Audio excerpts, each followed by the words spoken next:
want to thank the conference organizer, Anat Baijan, for having me participate in this series. It's an exciting opportunity for me.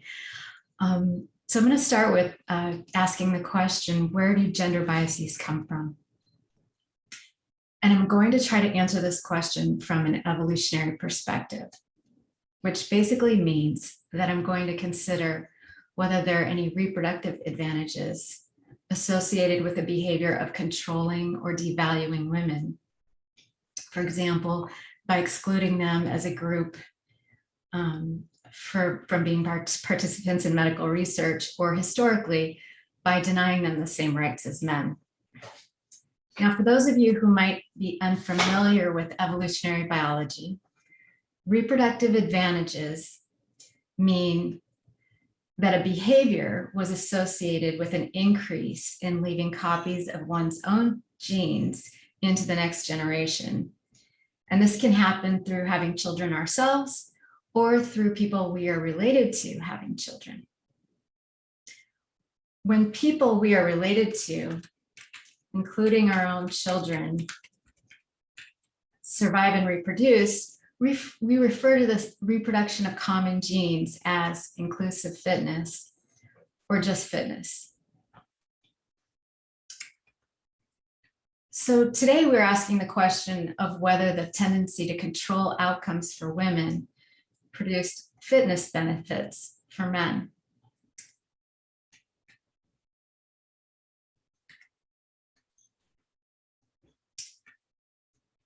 Now, importantly, just because a behavior increases copies of genes or increases fitness does not mean that the behavior is desirable. I realize this can sound like a provocative thing to say. For example, there may have been reproductive advantages for individuals who killed themselves if they were a burden to their family members. This does not mean that people who feel this way should become self-destructive. On the contrary, through understanding the reproductive significance of self-destructive behavior, an evolutionary perspective can help us to identify the people who may be at risk. And it suggests possible treatment options, like helping individuals who feel like a burden to recognize the contribution they make to others. The point is that an evolutionary analysis does not justify behavior. What is natural does not equal necessarily being good or desirable. Rather, an evolutionary analysis sheds light on the causes of a problem with the goal to gain insight into the solution. So, what is the problem we are trying to solve? Okay. I think this quote does a nice job of illustrating how noble intentions from great men who want to save humanity can have a blind spot when it comes to women. As Freud once said, femininity is a dark planet. So this quote comes from the Dwight Harrington Terry Foundation, and it kind of sums up the essential problem. And I'll read it as you read it.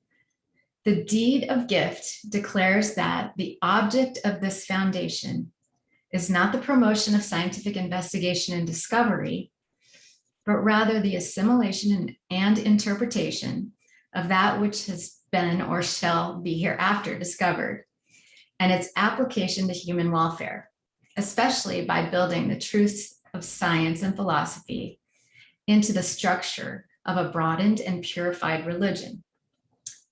The founder believes that such a religion will greatly stimulate intelligent effort for the improvement of the human conditions and the advancement of the human race in strength and excellent character.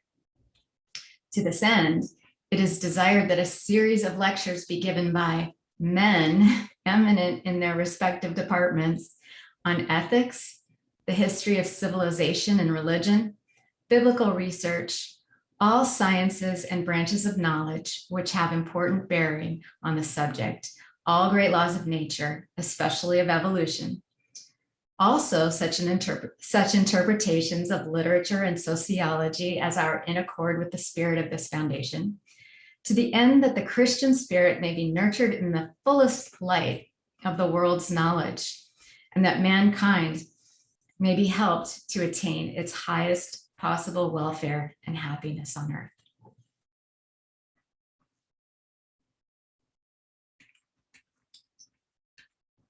Perhaps the single most important reason to nurture women and respect them and take them seriously is that a goal to achieve the fullest light of the world's knowledge to help mankind attain its highest possible welfare and happiness.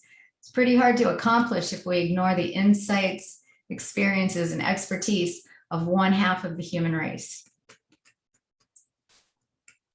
Imagine how much further we might be if we had twice as many Isaac Newtons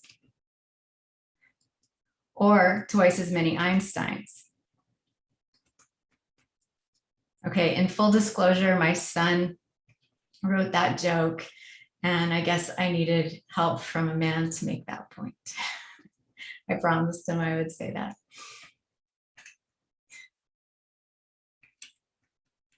In all seriousness, it's a little hard to do this without a laugh track.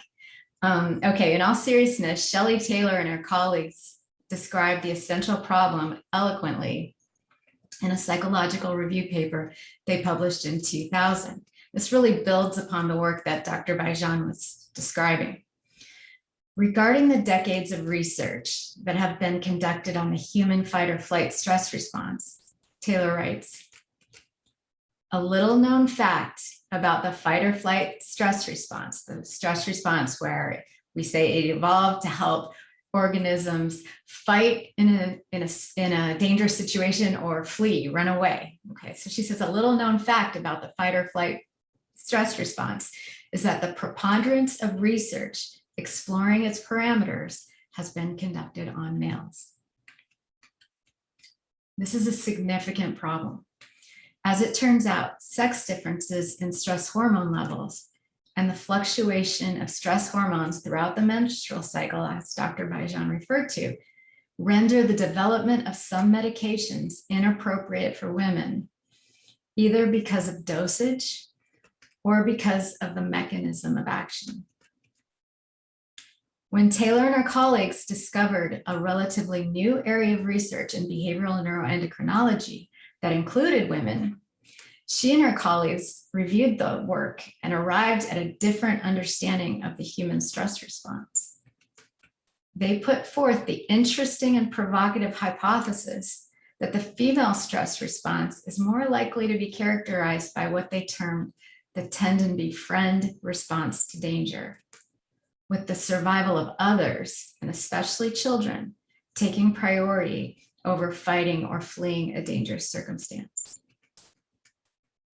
One of the key neurotransmitters mediating this effect, they argued, is oxytocin, which is also a stress hormone and has been shown to be associated with the development of social bonds and helping behavior in humans and other species.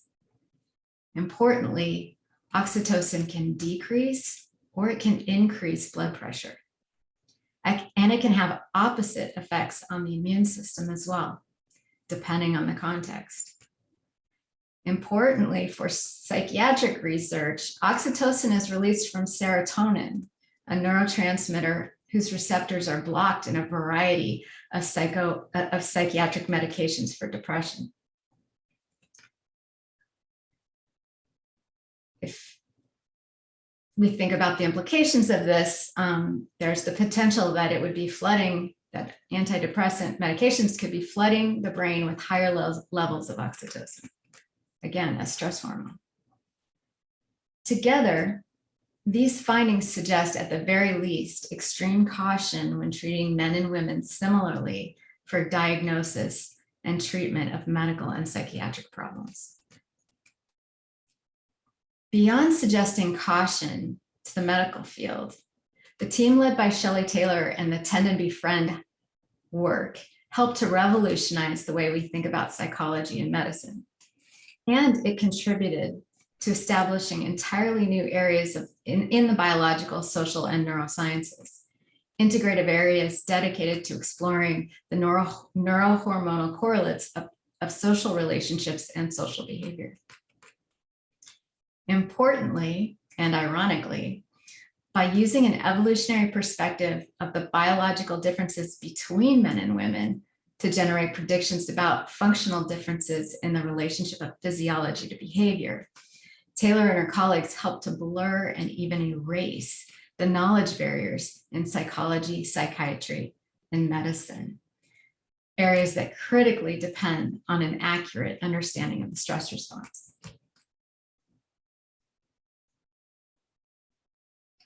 Following the lead of Taylor and her colleagues, I'm going to use insights from evolutionary biology now to consider whether evolution can help us better understand the origins of gender discrimination for the purpose of developing an antidote so that we can avail ourselves and science and mankind of the considerable expertise and underexplored potential of women in every area of science, politics, diplomacy, journalism, spirituality, and the humanities.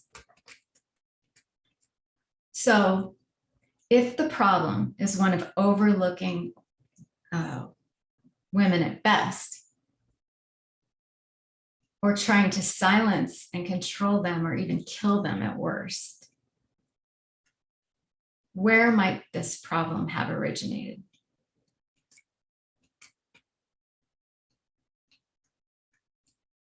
Sorry. I'm going to try to answer this question at both the individual and the group level. Because although we will be discussing possible reproductive advantages for an individual, we live in families within a cultural context that often imposes restrictions. So starting with the benefits for an individual, what does an evolutionary analysis tell us? So now we get to this next slide. Who was that picture of that man doing in this talk? I'm just kidding. The pioneer in applying evolutionary biology to conflict between the sexes is a professor of psychology at the University of Texas at Austin, David Buss, who pointed out that men and women need each other a lot. And this is because, as we all know, that humans are born completely helpless, and they stay that way for many years. David Buss wrote in 2017, the need for sustained cooperative coordination between the sexes is especially strong in species with prolonged childhood. Extended infancy and juvenility render offspring vulnerable to many hostile forces of nature, such as starvation, predators, and hostile members of the same species. This reality for human beings puts selection pressures on males and females to give biparental care. This means that both men and women were needed to ensure the survival of offspring. In other words, infants raised by only one parent would have had a lower chance of reproductive success than infants raised by both parents. Now, individuals in other species do not have this problem. They can abandon offspring and still have those offspring survive and reproduce. So given the intense pressure on humans to cooperate, which is unique to humans, how do we explain gender conflict? There's one notable and profound biological difference between the sexes that may provide a clue. And that difference is parental certainty. Human females can always be 100% confident that they are genetically related to their baby because it comes out of their own body. Human males can never achieve this level of confidence. Parental confidence for men, termed paternal confidence, depends on several factors, especially their own feelings and beliefs about their partner's fidelity or lack thereof.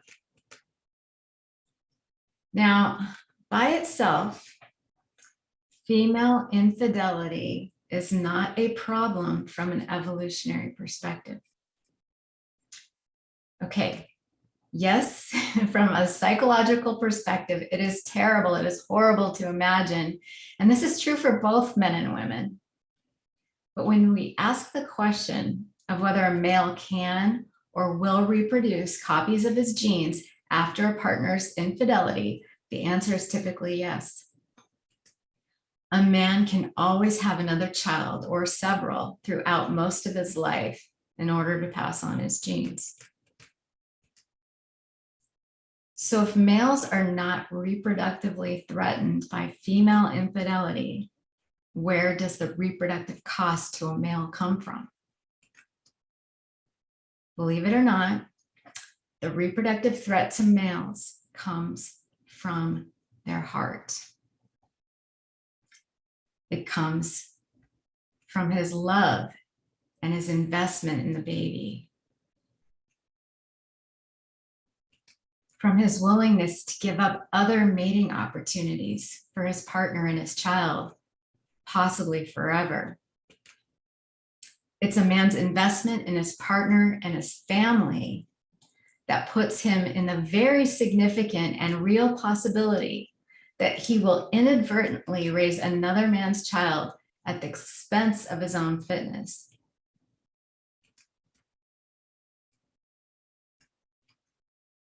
Interestingly, Freud intuits this unique problem for men before evolutionary biology formally existed. In 1930, he wrote, "Man's discovery that sexual genital love afforded him the strongest experience of satisfaction, and in fact provided him with the prototype of all happiness, must have suggested to him that he should continue to seek the satisfaction of happiness in his life along the pathway of sexual relations, and that he should make genital eroticism the central point of his life. In doing so, he made himself dependent on a most dangerous way on a portion of the external world, namely his chosen love object."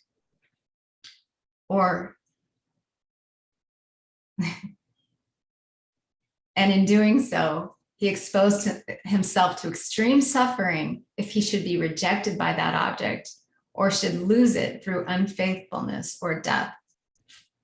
For that reason, the wise men of every age have warned us most emphatically against this way of life. Interestingly,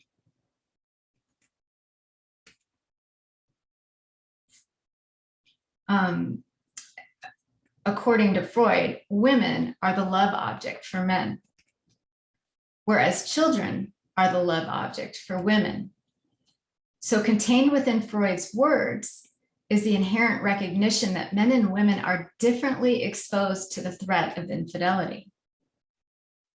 Yet by Freud's description, we see only the psychological experience for men of feeling rejected or betrayed, an experience that most certainly accompanies the female reaction to rejection or betrayal. And this also would have been true during Freud's time.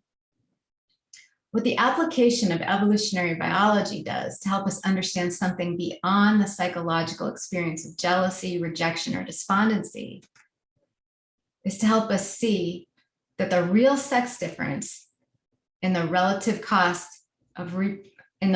reproductive cost of infidelity, it comes from being wrong about parental status. A man who invests heavily in another man's child, a step parent, or someone who adopts a child can still make choices about his investment, giving resources to siblings and other family members, or deciding to have other sexual relationships. But a man who believes he is investing in his own children all the while raising another man's child at the expense of his own fitness, simply does not reproduce or contribute to the successful reproduction of his own genes. I want to take a minute to point out that when men aren't thinking about these things consciously, or women, from an evolutionary perspective, we're only talking about which behaviors would have been favored by the environment. So the point here is that males who would adopt or be step parents wouldn't necessarily know that they needed to go out and reproduce their genes if there's an infidelity. They would just be motivated to have other relationships, and that's how it might play out psychologically. So this means that over time, strategies that minimized this possibility, the possibility that he would be wrong and not know, would have yielded tremendous benefits. So what are the strategies that help males to minimize this possibility? Well, they can literally guard their mates and monopolize their partner's time to make sure the partner does not or cannot have sex outside of the relationship. Of course, both men and women face reproductive threats and challenges with any infidelity, and are motivated to discourage infidelity and control their partner's reproductive behavior. So how do we make sense of gender biases corresponding to the unique threat of parental confidence for males? I mentioned earlier that I would be analyzing this problem from both the individual and the group level. So now let's turn to the level of the group.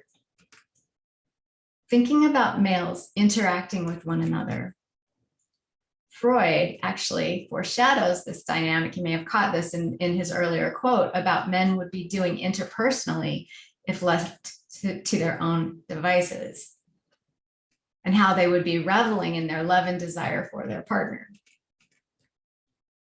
and how wise men emphatically warn against this. Ironically, contained within the same book on civilization and its discontents from 1930, Freud warns of the dangers of a civilization for freedom. He writes, "The liberty of the individual is no gift of civilization. It was greatest before there was any civilization. The development of civilization imposes restrictions on it.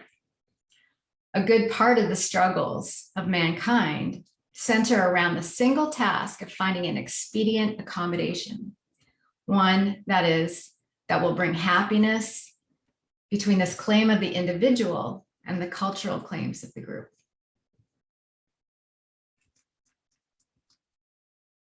The emphatic warnings of wise men referred to by Freud may help us understand how individuals left to their own devices will be devoted husbands and fathers, but who appear to change drastically upon entering the workplace, the church, or place of higher learning.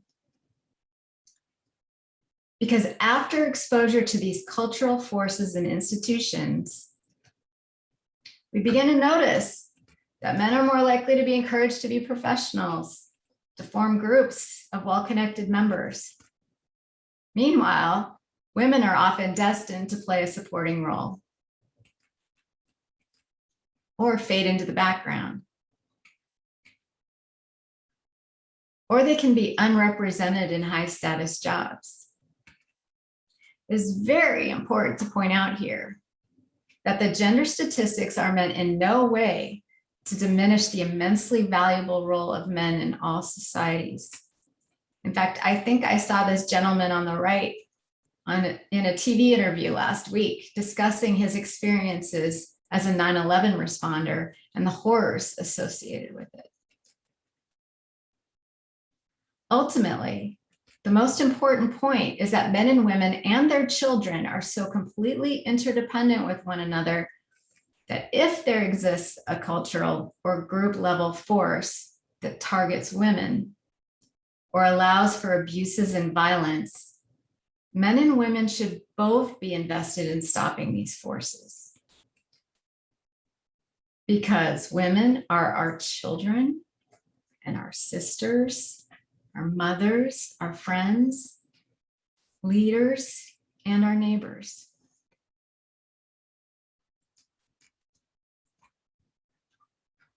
So what happens when a council of emphatic wise men get together to correct the misguided who have fallen completely in love with their partners? Okay, that was a joke, but I am only referring to Freud's words. So what happens when feelings of love and exclusivity are met with warnings about the dangers and risks associated with becoming too attached or dependent on female partners?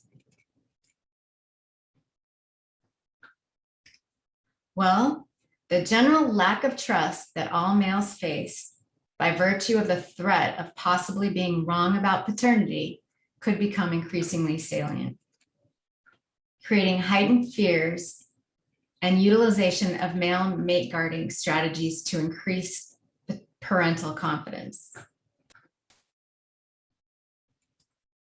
So what are the strategies that men use to increase their parental confidence? Well, they use their phones to call her a lot. When she's at work, they can drop by at unexpected times, check up on her, make sure she's where she said she would be.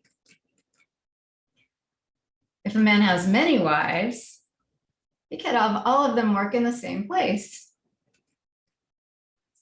The reality is that the more partners a man has, the harder it is to keep track of their whereabouts. Threats to paternal confidence increase with the male's own promiscuous behavior. It's also more difficult to keep track of a partner who is independent or on the go. These inherent difficulties create the motivation on the part of males to work together to create rules, and they may also guide males' collective rational behavior. When this happens, we can say that males are interdependent with one another for their fitness.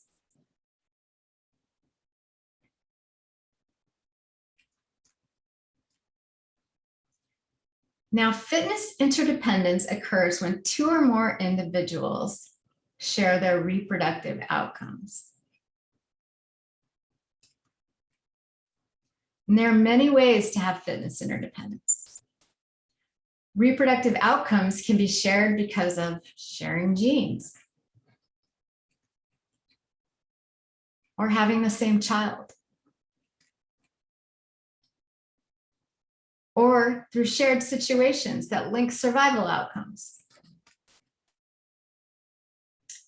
So back to our example of men with a common need to mate guard their partners, how might this need influence their rational behavior?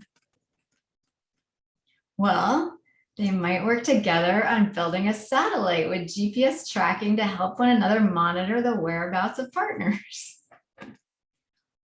or vet potential partners for their fidelity and honesty. They might create rules that give societal benefits to individuals who get married. Or they might make adultery illegal or make abortion illegal. They might make divorce exceptionally difficult to try to enforce monogamy. Because as it turns out, monogamy is a highly effective strategy against the reproductive costs of being wrong about female infidelity. Within a monogamous system, a male is virtually guaranteed that at least one of the offspring will be his own. and it's much harder for both individuals to engage in promiscuous behavior, especially when they take their vows in front of the entire community, enabling widespread incentives to remain faithful. Of course, when 50% of marriages end in divorce, or fierce battles are fought over abortion rights, or satellites and cell phones become so ubiquitous that no one has privacy anymore, sorry about that, it makes sense to ask whether there are any non-coercive alternatives that both increase parental confidence and treat women fairly as independent, valued members of society.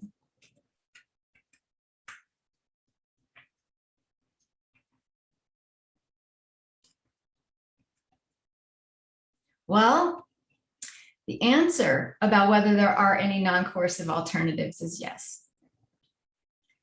It turns out some people are naturally inclined to want to form monogamous pair bonds, whereas others are naturally inclined to promiscuous sexual behavior. In humans, the tendency to desire monogamy or promiscuity has a lot to do with early childhood developmental responses to one question.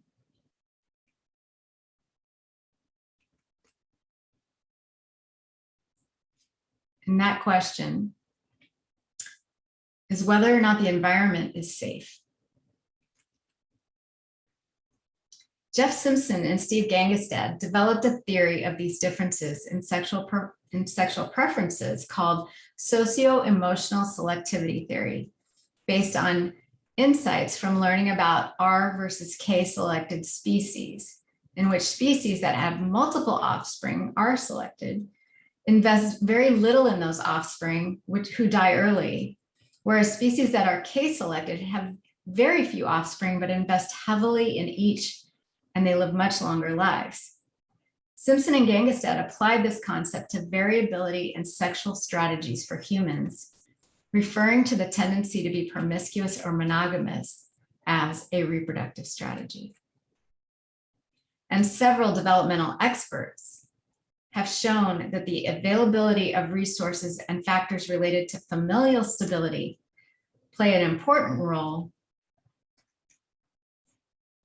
Developmental experts have shown that the availability of resources and factors related to familial stability, including infant mortality rates, play an important role in determining whether children will grow up to prefer to reproduce in quantity with limited investment in each child versus adopt a preference for monogamous pair bonds, having only one or two children and investing a great deal in each one.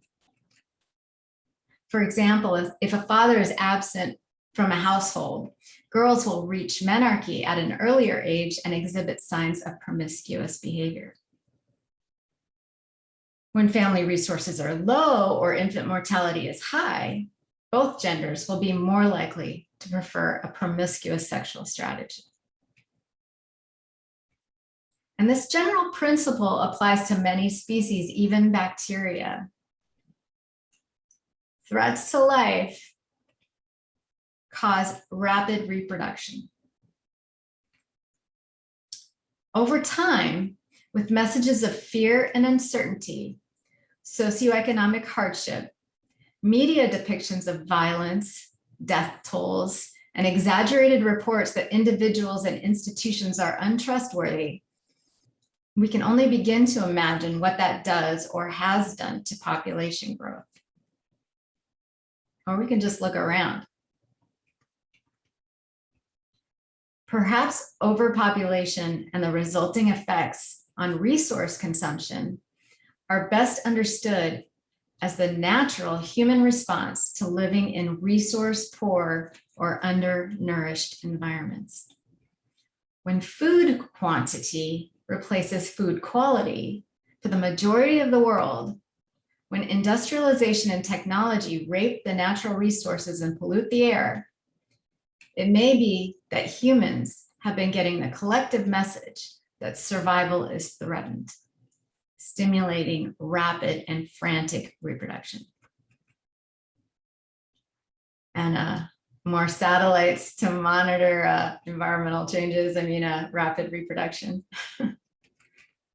Okay, again, another joke, but hopefully the point is clear. Unsafe environments trigger different behavioral and motivational strategies than do safe environments. So what happens when children are raised in trusting relationships with parents and have sufficient economic resources to meet their social, motivational, nutritional, and medical needs? They're more likely to develop enduring social bonds that are grounded in fitness interdependence.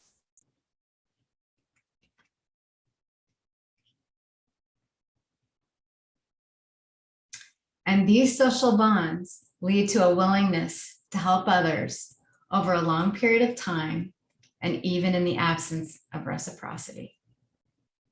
Now, I've referred to these ideas as both fitness interdependence theory for my dissertation work and selective investment theory that I later published with my father, Mike Brown. Now, when we add attachment theory to the picture, especially the work of Mary Ainsworth, we see that children, through a history of having their social and emotional needs met by their parents, come to trust that their needs will be met by others in their lives in the future, allowing them to form fitness interdependence with others. So that instead of becoming dependent on powerful others who could exploit them, or finding themselves taken advantage of by people they are helping too much, they tend to seek out secure relationships with others as an adult, where the give and take is equitable and they share mutual dependence. More like egalitarian families that characterize our evolutionary history before industrialization and before agriculture. A long tradition of research in attachment theory highlights the difficulties for insecure children in forming relationships in adulthood. But once fitness interdependence has been established and social bonds are formed, which can happen whether individuals are secure or insecure, we have lots of research showing that the attachment history does not matter in terms of the ability to form bonds after fitness interdependence. This evidence suggests that bonds are stable over time and across contexts, even if the underlying levels of interdependence change or become one-sided. So the point here is that although safety can promote fitness interdependent social bonds that lead to helping and altruism, even with a lack of safety, if you induce fitness interdependence or structure activities that create fitness interdependence, the resulting emerging social bonds are stable and resistant to change or to perturbations to the system. To illustrate what we're talking about in terms of the phenomenon, prairie voles who form monogamous pair bonds in these groups, the male will actually forego other mating opportunities for the rest of his life, even after his partner dies. These bonds are that strong. And we have evidence to suggest that the same behavioral system that underlies this behavior also underlies human social bonds, and that this can be accessed only by the bonded or interdependent partner, this behavioral system, this neural behavioral system, or through genuine signals of need or vulnerability. It's very difficult to access this bonding system. On the surface, this kind of motivational system that leads to prioritizing another person and enduring sacrifice may seem maladaptive, but it is exactly what is needed in humans, especially to raise helpless offspring to reproductive age and beyond for their successful reproduction. Now, behavioral economists and evolutionary biologists have spent countless hours trying to model altruism, helping others at a cost to yourself, to figure out how such a costly system could have been evolved among individuals with presumably selfish or self-interested natures, people seeking costs and benefits, seeking pleasure and avoiding pain. So my father and I collaborated on this question, and we reversed this perspective and suggested that this biological system for caregiving or parenting in mammals that causes monogamous pair bonds, it must have preceded the evolution of mechanisms designed for strategic self-interest. That our evolutionary history consisted of fitness interdependent situations, and that strategic forms of self-interest that lead to exploitation actually evolved later. So the question is not how did altruism evolve from a population of selfish individuals? The question is how did exploitative neural mechanisms evolve from a population of altruists? Importantly, the biological system for monogamous mating, caregiving, and parenting in mammals not only enables men and women to limit the reproductive costs associated with infidelity, we hypothesize, just like with the R-selected versus K-selected strategies, we hypothesize that it utilizes neurohormonal systems that are good for physical health and mental health. So how do we study this question? We have a lot of ideas here. How do we actually go about testing them?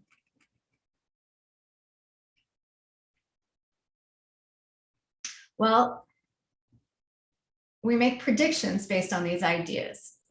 And the prediction that came from these ideas put together is that helping behavior, giving to others, rather than receiving support from others, should be associated with longevity and better health.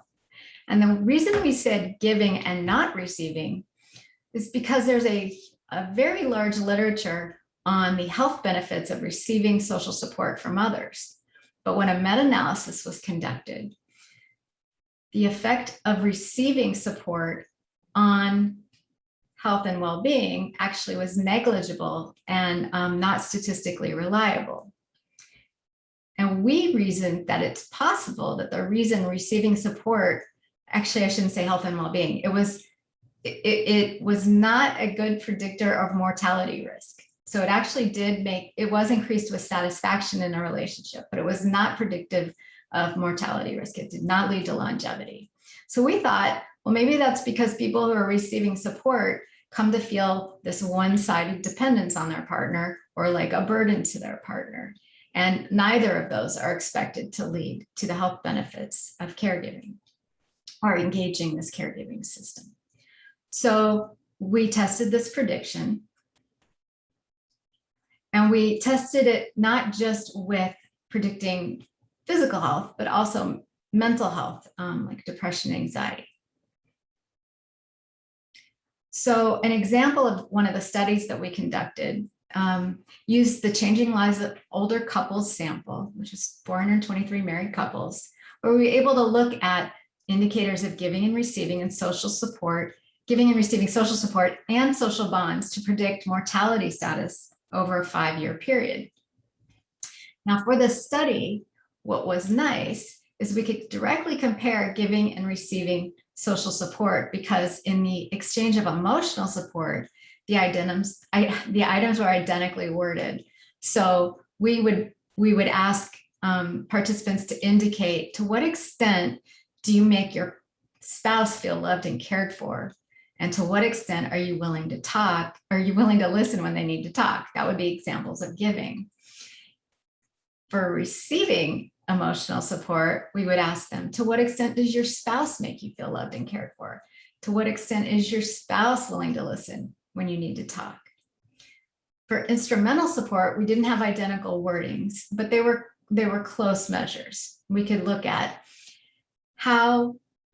whether in the past year, individuals had provided anyone with any kind of help, like housework, errands, childcare, or anything else they thought was useful, provided that they did not receive any monetary compensation for what they did, and it was not directed towards their spouse.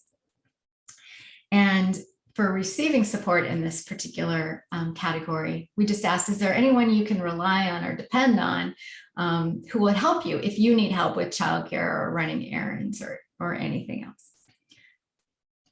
So what did we find?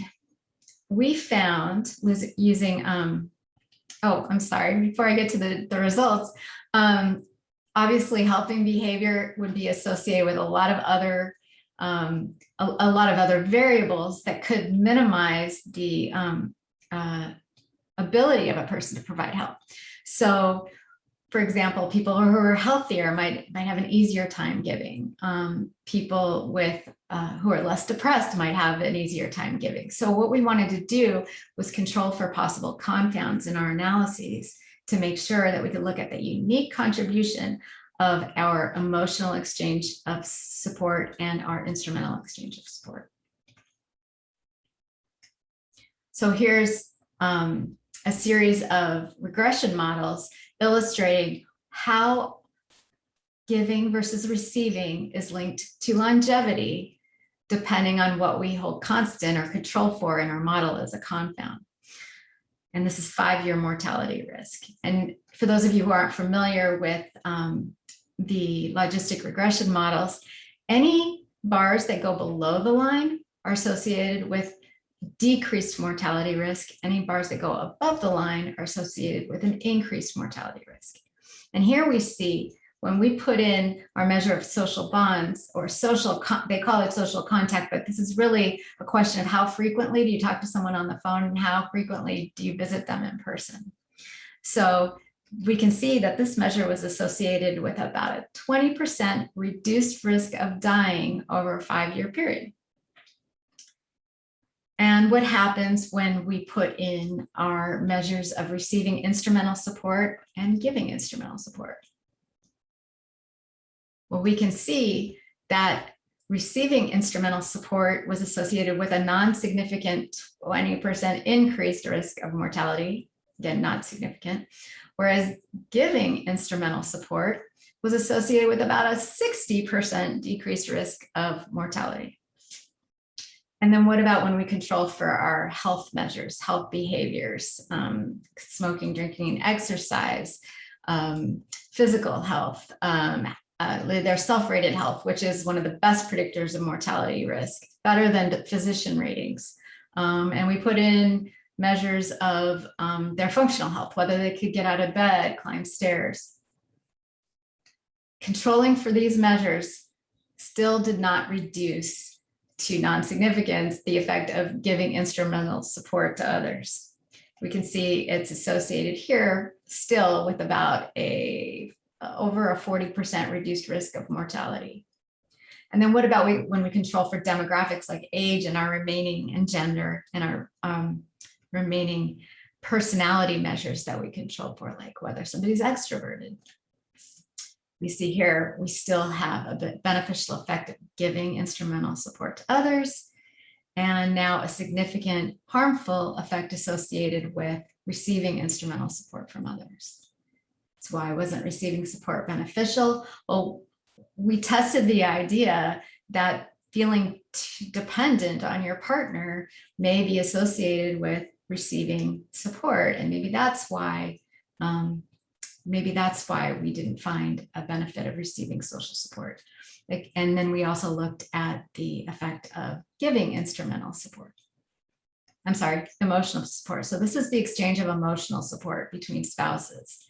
And we can see here that initially receiving emotional support, like just reporting that your spouse makes you feel loved and cared for, is predicting in the wrong direction your mortality risk, not significantly yet. But when we add how dependent they feel on their spouse, we have here evidence that receiving support looks like it may be associated with a 20% reduced risk of mortality, whereas feeling dependent is associated with an increased risk of mortality. But what about when we add giving to this? How much do you make your spouse feel loved and cared for?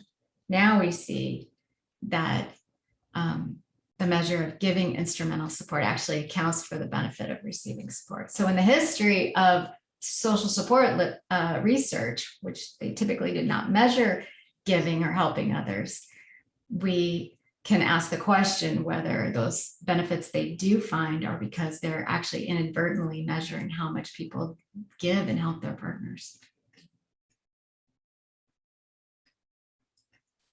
Now, this effect has been replicated several times now, both within caregivers and also in volunteers.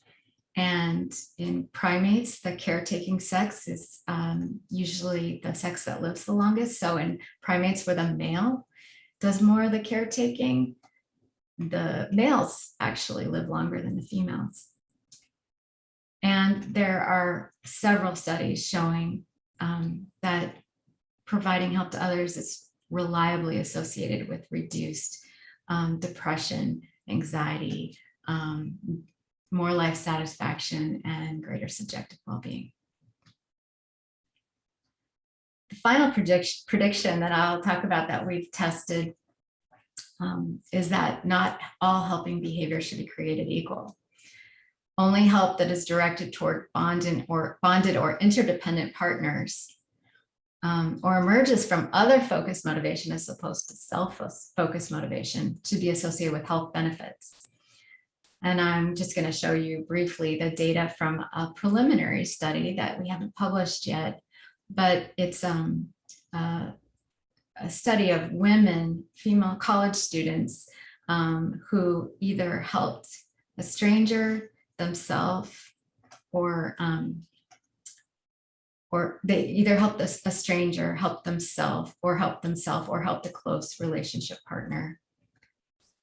And we can see here that validating oxytocin as a stress hormone, actually no help and no partner was associated with the highest levels overall of oxytocin. But for individuals who are randomly assigned to become close to a partner or were assigned not to get to know their partner, those who helped their partner showed an increase in oxytocin if they felt close to their partner, or if they had this induction. Those who helped a stranger showed reduced oxytocin. So this is before versus after helping.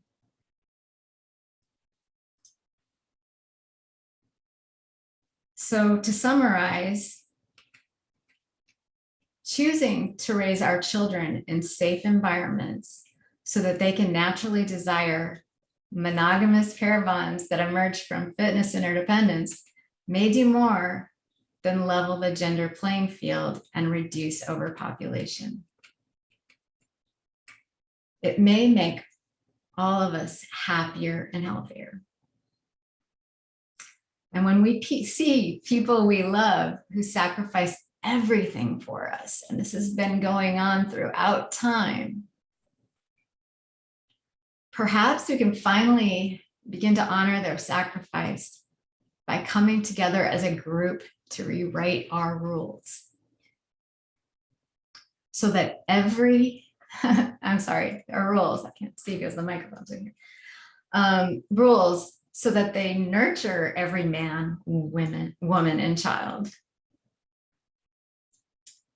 Because when we see something or someone we love in jeopardy, and time is running out, it's going to take each and every one of us to make the world safe for everyone. As Martin Luther King Jr. said, we are all tied together into a single garment of mutual destiny. Thank you very much. Thank you very much, Dr. Brown. Very enlightening discussion this morning, this presentation. Do you want to entertain questions at this point? Sure. I'll use my privilege as a speaker with a mic, and I would like to ask you a question, Stephanie. Sure. You were saying that both men and women will change their strategy toward promiscuity in environments that are not safe. But isn't it true that even a woman that chooses extreme promiscuity cannot produce more than one child approximately every year, while a man who chooses promiscuity can produce 300 children. Yes, the slides were a little misleading. I took some liberties at simplifying the issue, but yes, that is correct. A woman is limited in her reproduction.